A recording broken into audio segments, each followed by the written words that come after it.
Your stepbrother needs this money more than you. Margaret smirked, tapping her manicured nails against my father's mahogany desk. Besides, William has a real business plan. What do you have?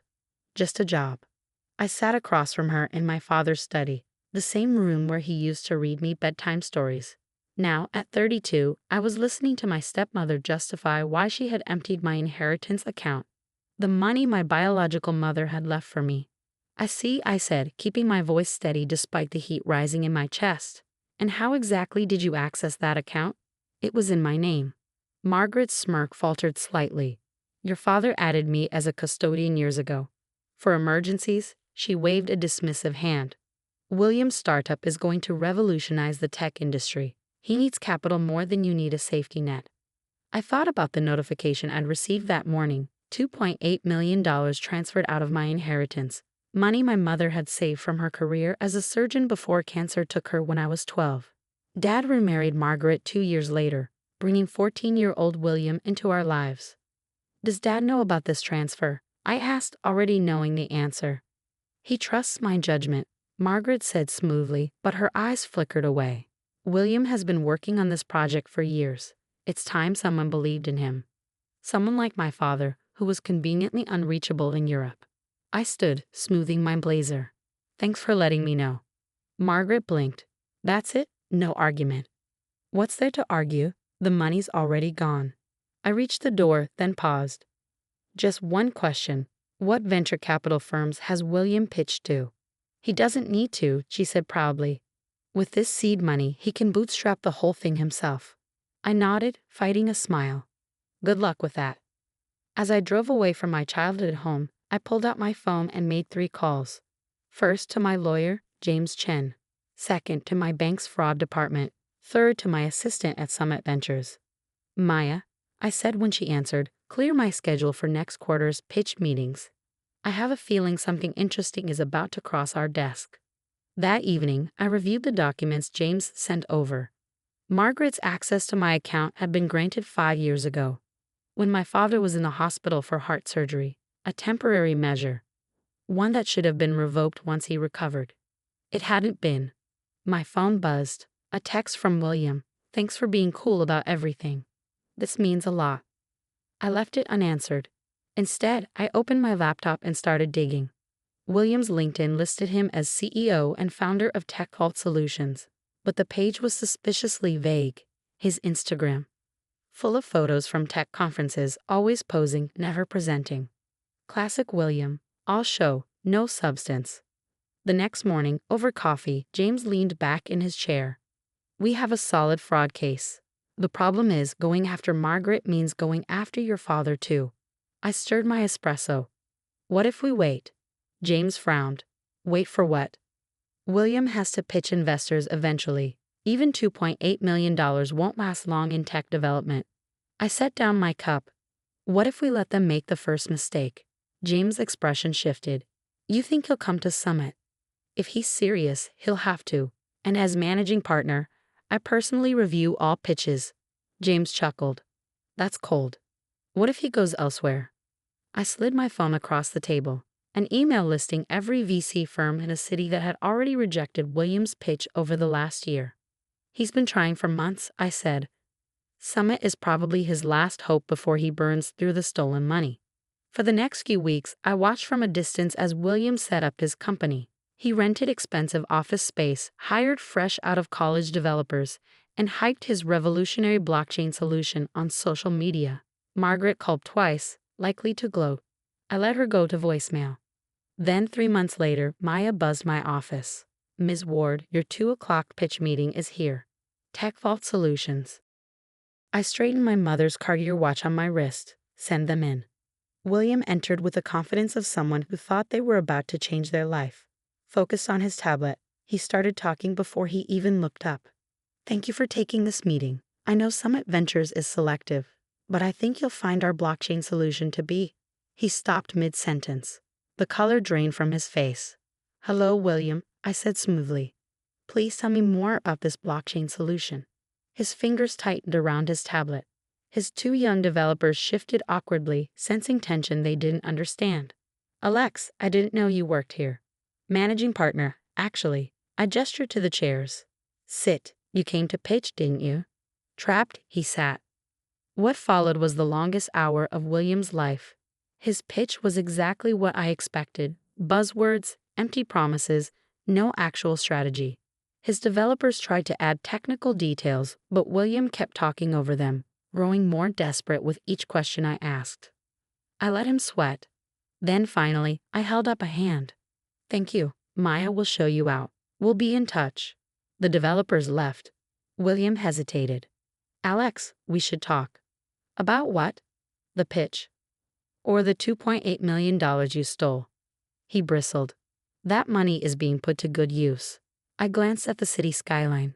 Right, an empty office, a clueless team, and a non-existent product. I met his gaze. I wonder what investors will think when they learn your seed money came from fraud. His face turned red. You wouldn't. It would hurt Dad too. Try me. I opened the door. Owen William. Summit is passing on your investment opportunity. I suggest you rethink your funding sources before your next pitch. That evening, Margaret called. This time I answered. What did you do? She snapped. William just called me, completely upset. I reviewed his pitch, I said lightly. Unfortunately, TechVault Solutions doesn't meet our investment criteria. But I'm sure you'll find another use for that $2.8 million. Assuming it hasn't all been spent yet. Silence. Then Margaret's voice, lower. What do you want? I smiled. Nothing. But we should have a family meeting, Dad included, tomorrow at noon. You're bluffing. Try me. I hung up and called James. Phase 2. Are the documents ready? All set. Want me at the meeting? I considered. No. Let's keep this in the family. For now. As I stood on my apartment balcony that night, I traced the face of my mother's watch. She had always told me to be 3 steps ahead. I was. Tomorrow would be interesting. The next morning was crisp and clear, the kind of autumn day my mother would have loved. As I pulled into my father's circular driveway, I spotted William's Tesla parked at an awkward angle, as if he had arrived in a hurry. I stepped out of my car, adjusting the cuffs of my charcoal gray suit. My heels clicked against the limestone path as I approached the front door, but before I could knock, Margaret yanked it open. Her usually flawless makeup was smudged and her eyes held a desperate edge. This is unnecessary, she whispered harshly. We can handle this privately. I met her gaze with a polite, practiced smile. Good morning to you too, Margaret. Is everyone here? Her lips thinned, but she stepped aside. The house smelled the same, polished wood, old books, and a faint trace of my father's aftershave. But it felt different. Heavier. As I walked through the familiar hallway, my eyes flickered over the framed photos lining the walls. A silent timeline of our family. After my mother's death, the warmth in those pictures had faded. Staged smiles replaced genuine laughter. Dad was already in his study, seated behind his massive desk like a judge preparing to deliver a verdict. William stood by the window, shifting his weight restlessly. Margaret, ever the strategist, had taken her usual position at Dad's right hand. I remained standing, placing my briefcase on the chair in front of me. Alexandra, Dad said, his tone formal. He only used my full name when he wanted to assert authority. Margaret tells me there's been a misunderstanding regarding some funds. I arched an eyebrow. A misunderstanding? Is that what we're calling fraud these days? Margaret inhaled sharply. Now, see here. I held up a hand. No, you see here. I opened my briefcase and pulled out 3 neatly prepared folders. I made copies for everyone. Take a moment. Dad adjusted his reading glasses and flipped through the pages. I watched as mild annoyance hardened into something far more serious. His fingers tightened on the documents. Margaret, he said slowly, what is this about temporary access during my surgery? Margaret's face paled. James, it was just a precaution. You know how things were back then. And this transfer, he cut her off, his voice turning steely. 3 months ago, while I was in Europe. Did you authorize this? William needed capital, Margaret said quickly. His business plan is solid, and that money was just sitting there. That money, I interrupted, was my mother's. She worked 60-hour weeks as a surgeon to build that inheritance. She missed birthdays, school plays, and piano recitals to save that money, always promising she'd make it up to me later. I turned to William. But she ran out of laters, didn't she? William swallowed hard. Alex, I didn't know about the temporary access. Mom just said you had agreed. Stop lying. My voice was quiet but sharp. You knew exactly where that money came from. Remember last Christmas? You asked about my inheritance, how it was structured, what kind of access I had. You were fishing for information even then. Dad put the papers down, his face ashen. Margaret, tell me you didn't plan this. Margaret switched tactics. James, everything I did was for our family. William's company is going to be huge. This investment will pay off tenfold. Will it? I pulled out my tablet.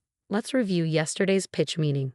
I recorded it, as we do with all potential investments. Want to see how your son plans to spend my mother's money? William's posture stiffened. That's proprietary information. No, I corrected, that's evidence. Just like the bank transfers, the amended account access, and the emails between you and Margaret, planning this entire scheme. That part was a bluff, but the way their faces drained of color told me those emails existed. Dad stood abruptly, his hands pressing into the desk. Enough. Margaret, William, step outside. I need to speak with my daughter alone. But James? Now. They hesitated, but one look at him and they obeyed, closing the door behind them. For a long moment, Dad said nothing. Then he exhaled shakily, rubbing a hand over his face. I've been a fool, haven't I? I didn't answer. Your mother, he murmured. She would be so disappointed. Not just about the money, about everything, about how I let Margaret push me away. I finished for him, undermine me, treat me like an outsider in my own home. His wince told me he knew I was right. Alex, I never meet. What you meant doesn't matter, Dad. What you did, or didn't do does. I finally sat down, meeting his weary gaze. For years, you let Margaret dictate everything, including how I fit into this family. My graduation, my career, my inheritance, you let her take control of it all. I thought, after your mother died, I thought you needed a woman's guidance. I needed my father. The words hung between us, heavy with years of silence. What do you want to do? He asked at last. I pulled out a final document. This is a repayment agreement. The full amount, plus interest, repaid in 30 days. If not, we proceed with legal action. Dad flinched. Legal action? Against your own family? I let out a small laugh. Family? I shook my head. Margaret and William stopped being family the moment they stole from me. The only question is, whose side are you on? He picked up the document, reading it carefully. His jaw tightened. 30 days isn't much time. They spent 3 months spending my money. They can figure out how to return it in one. And if they don't? I stood gathering my things. Then I stopped protecting you from the consequences. The bank is already investigating. Margaret's access during your surgery, that could be seen as medical coercion. The timing of the transfer while you were overseas, that suggests premeditation. Dad's eyes darkened. You thought this through. Mom taught me to be prepared for every possibility. After a long pause, he reached for his phone. Send them back in. Margaret and William re-entered, trying to mask their unease. Dad handed Margaret the document. Sign it, he ordered. Both of you. James, you can't. Sign it, he repeated. Or start packing. William's face reddened. You're choosing her over us? After everything you've what? Dad's voice was ice. Lied about, stolen. I watched as they signed, Margaret's hand trembling, William's signature an angry scrawl. I tucked the papers into my briefcase. 30 days, I reminded them. And William? I suggest finding an office space within your actual budget. As I walked out, I heard Dad's voice behind me. Margaret, we need to discuss your access to my accounts. And William, about your living arrangements. I didn't stay to listen. In my car, I allowed myself a single deep breath. My phone buzzed. Maya. Your 3 o'clock pitch is here. Reschedule? No, I replied. I'm on my way. Someone's actual dreams deserve funding today. I started the car, glancing at my mother's watch. The second hand swept forward. 30 days. Let's see what they do with them. 2 weeks had passed since the confrontation, and the repayment countdown was ticking.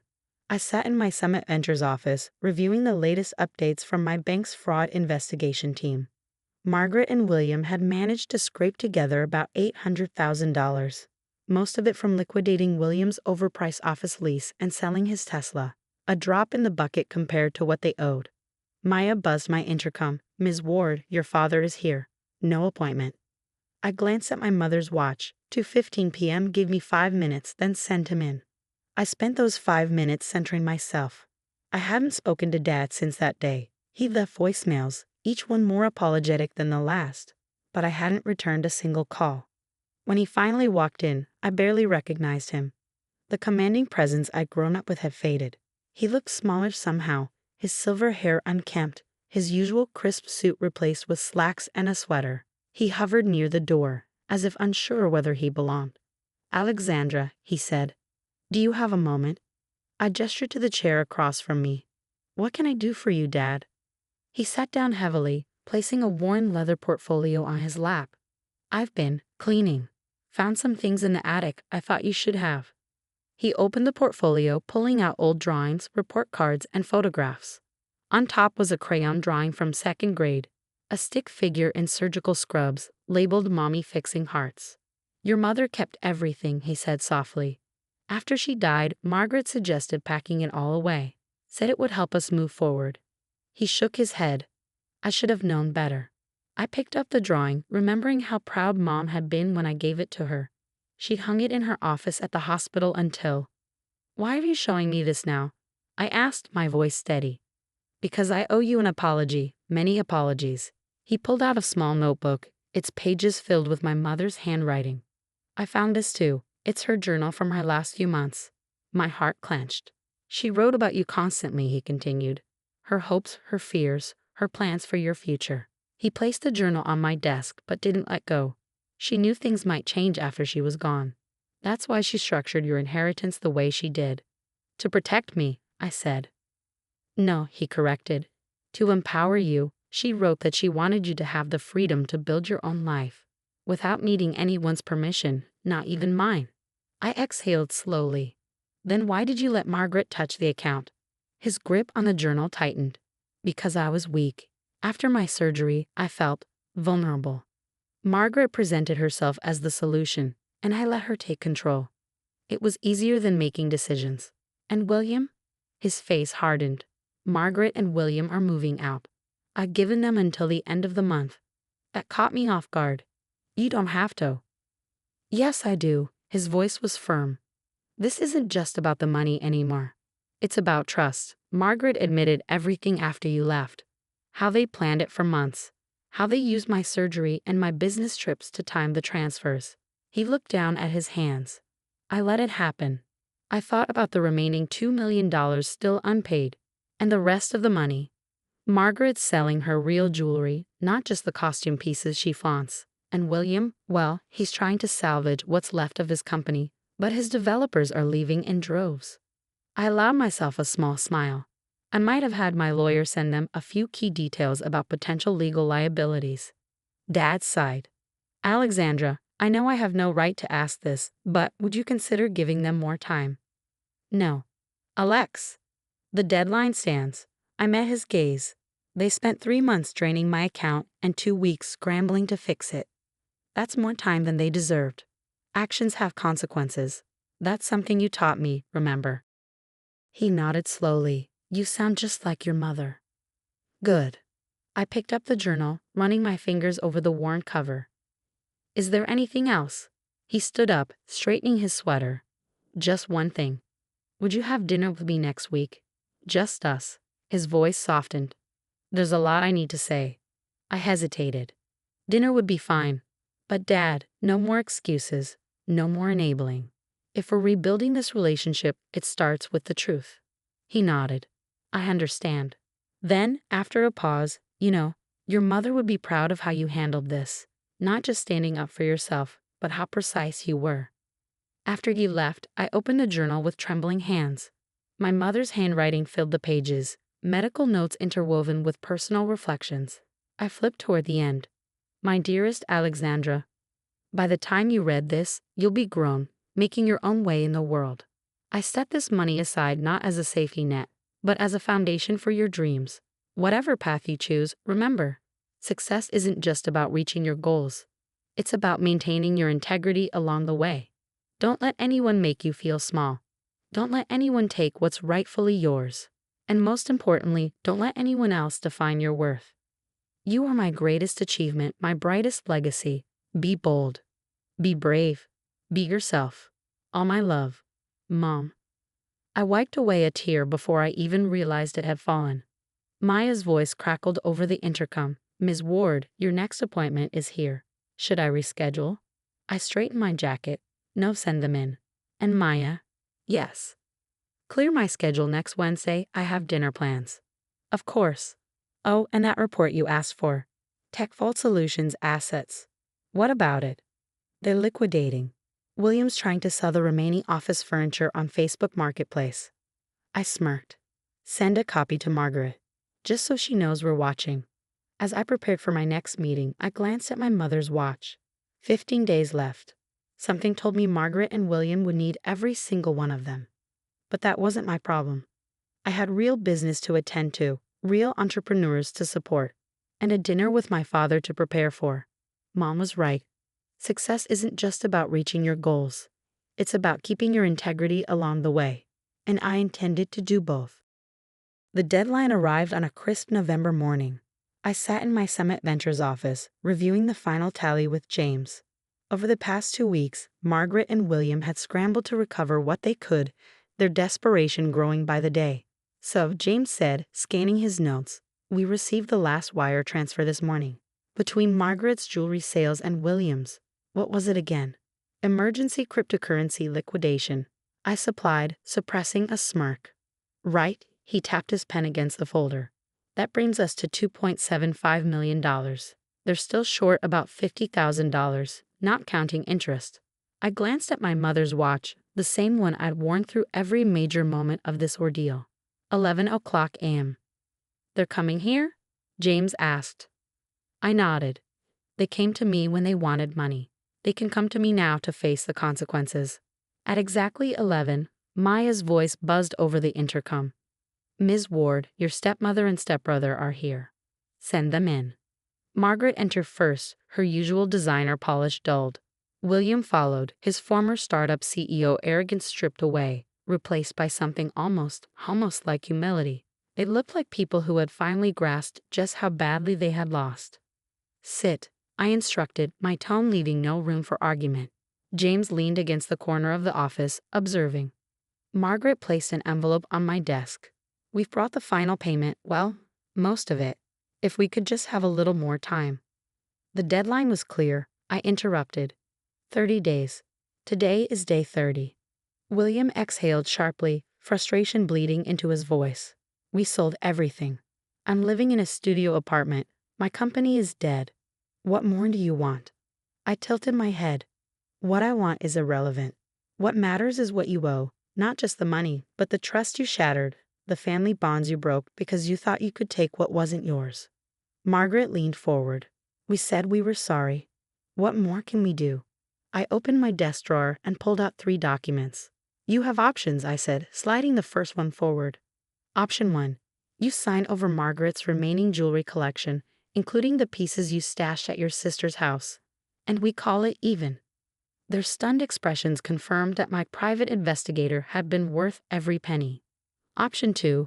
I continued, you both sign a confession detailing how you planned and executed this theft. I'll keep it on file, and as long as you stay completely out of my life, it stays in my drawer. William swallowed hard. And option 3? I met his gaze. I press charges. The bank's fraud investigation is complete, and the police are very interested in the evidence. Margaret turned pale. You wouldn't. Try me. Silence. Then a flurry of hushed whispers between them. Margaret was the first to break. She sat up straighter, shoulders squared. The jewelry. But I want something in writing saying this is over. James handed her the prepared agreement. As they signed, I studied them. Gone were the smug grins, the casual entitlement. They had underestimated me, and now they understood exactly who they had been dealing with. When they left, James collected the documents, shaking his head. You could have pressed charges. We had them. I picked up my mother's journal, running my fingers over its worn cover. Winning isn't always about destroying your enemies, James. Sometimes it's about making sure they know they can never win against you. That evening, I met my father for our now regular Wednesday dinner. I heard about today, he said as we settled into our usual booth. Margaret called me. And? And she's moving to Phoenix to live with her sister. A ghost of a smile touched his lips. She also asked me to talk to you about the jewelry. Dad. I told her she's lucky that's all she lost. I raised an eyebrow. That's surprisingly firm of you. He took a sip of his coffee. I've been learning from my daughter. He hesitated, then reached into his coat pocket. I have something for you. He placed a thick envelope in front of me. Inside was a deed to our old family cabin in the mountains. Mom's cabin. I breathed. Yes, Margaret convinced me to stop using it after your mother died. But it always should have been yours. She loved that place, said it was where she did her best thinking. I traced my fingers over the document, memories of childhood weekends spent hiking, reading by the fireplace, listening to my mother explain the world to me in a way that made everything seem possible. Thank you, I said softly. There's more. He pulled out another set of documents. I'm stepping down as CEO of the company, and I want you to take over. I looked up sharply. Dad? You've proven you have the business acumen, the strategic thinking, and most importantly, the integrity to lead. Just promise me one thing. I exhaled, preparing myself. What? Don't let me off the hook. Keep holding me accountable, just like your mother would have. A slow smile spread across my face. Deal. That night, I drove up to the cabin. It looked exactly as I remembered. Pine trees swaying in the wind, the porch creaking under my steps, the vast, endless view of the valley below. I sank into my mother's old reading chair, her journal in my lap, her watch on my wrist. Well, Mom, I murmured to the quiet room, I did it. I protected what was mine, and I didn't lose myself in the process. The cabin needed work, new furniture, fresh paint, updates to bring it into the present. But that was okay.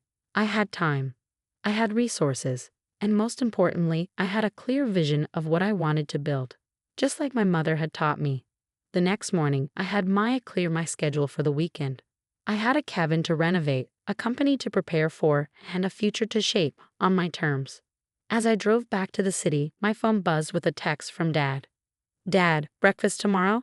I have some company documents to review. I smiled, thinking of how far we'd come. Me, see you at 9. And Dad, thank you for finally choosing the right side.